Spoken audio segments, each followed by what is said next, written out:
Tinamaan ba siya sa ulo o may mas malala pang nangyari? Pulube, bulong niya sa sarili, hindi makapaniwala sa kalokohan ng tanong. Siguro nga pulubi ka na ngayon, Chosam, sabi niya humihinal. Tumingin si Chongyun sa kanyang sarili at nakita niyang nagbabalat. Wala ba akong pangalan o ano? Simula kailan ba ang mga pulubi may pangalan? Nakangising sagot ni Guchil. Pulubi na siya, hindi na tulad ng dati. Ayon sa edad ko, mga 16 ba ako? Tanong ni Chongyun na parabang nawawala sa oras. Para siyang nawala ng direksyon. Hindi binibilang ng mga pulubi ang kanilang edad, sagot ni Guchil habang pinapahid ang mga mata. Patuloy na iniisip ang kakaibang pag-ugali ni Chongyun. At dito na nga dumating ang totoong pagkabigla. Alam mo ba kung sino ang Heavenly Demon? Tanong ni Chongyun, puno ng pangangailangan ng sagot. Bumagsak na ang pasensya ni Guchil nang sagutin niya ito. Siya ang pinuno ng Heavenly Demon Sect na tinalo 1 siglo na ang nakalipas. 1 siglo? Ano? Hinila ni Chongyun ang kwelyo ni Guchil, ang mga matay pawang hindi makapaniwala. 100 taon? Talaga bang 1 siglo na nang mapatay ang Heavenly Demon? Tama, sagot ni Guchil ng malamig. Ang isip ni Chongyun ay parang magulong-gulong. Nanaginip ba siya? Totoo ba ito? Walang kasagutan, puro tanong. Nagbago ang mundo at pati ang kanyang buhay ay nalunod sa alon ng mga pagbabago. Kailangan kong bumalik, bulong niya, ang boses ay halos hindi marinig.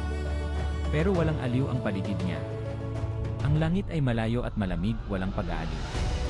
Habang tumingin siya pataas, ang maliwanag na asul na langit ng nakaraan ay tila nagsusumit sa kanya. Paano naging ganoon kabilis ang lahat ng pagbabago?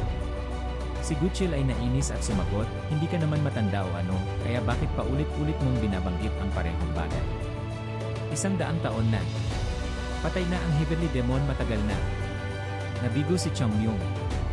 Ano-anong nangyari sa Mount Hwasek? Ang boses niya ay parang bulong ng hindi makapaniwala. Tinignan siya ni Guchil ng walang imik, talagang naguguluhan. Mount Hwa? Hindi ko pa narinig yan. Inalog siya ni Chongyun ng malakas, ang utak ay umiikot, sinusubukang alalahanin kung anong alam niya, kung ano ang totoo. Paano mo hindi alam ang Mount Hwa? Isa ito sa 9 na dakilang sects. Nawala na ang pasensya ni Guchil. Hindi na ito kabilang sa 9 na dakila. May 10 na ngayon at hindi nakasama ang Mount Hwa. Hindi mo ba narinig? Pinaslang ng Heavenly Demon Sect ang mga elite warriors nila 1 siglo na ang nakalipas. Ngayon, ang Mount Hwa Sect ay isang alaala na lang. Hindi possible. Pumintig ang puso ni Chongyun. Mount Hwa. Nawala. Pero isa ito sa mga pinakakilalang sects. Hindi possible. Determinado, itinulak ni Chongyun si Guchil at tumayo. Hindi. Kailangan kong makita ito sa sarili ko. Hindi ko pwedeng tanggapin ito.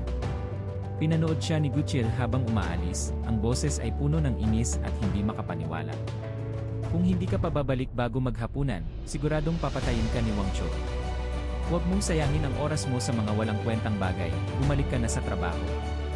Ngunit wala nang makakapigil kay Chongyun. Wala na ang mundong kilala niya, at ang natitira na lang ay hanapin ang natirang bahagi ng Mount Hwa. Kailangan niyang makita ito. Ang kanyang nakaraan, ang kanyang buhay, lahat ay nakasalalay dito. Pupunta ako sa Mount Hwa. Ang mga mata niyang asul ay naglalagablab ng determinasyon.